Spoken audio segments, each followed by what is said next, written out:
جلاش مسكر بس من غير شربات، طري مورق من جوه ومقرمش من بره. هنا انا عندي المقادير بتاعتي، عندي دي الحشوه اللي انا استخدمتها، وعندي زبده وعليها رشه قرفه، وعندي نص كوبايه لبن وعليها بيضه و3 معالق كبار من السكر وجلاش. هحط السكر على البيض واللبن واقلبهم مع بعض، ودي تشريبه الجلاش هركنها على جنب. عندي هنا اهوت ورقه جلاش، ورقه واحده هدهنها كويس قوي بالزبده والقرفه. وبعد كده احط الحشوه وابدا ان انا الف عندي ورقه الجلاش، ومع كل تطبيقه لازم ادهن بالزبده عشان تكون مورقه معايا بالطريقه دي.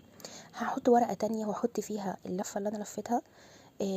كده هيبقوا كده انا استخدمت معايا ورقتين، واطبق وادهن صينيه عندي بالسمنه، واحط فيها الجلاش بتاعي وادهنه بسمنه من فوق، واحط التشريبه بتاعتي واهز كده الصينيه عشان اخلي التشريبه تخش في قلب الجلاش من جوه، عشان تخليه يبقى طري من جوه وداخل فيه السكر والبيض واللبن. هدخلها فرن درجه حراره 180.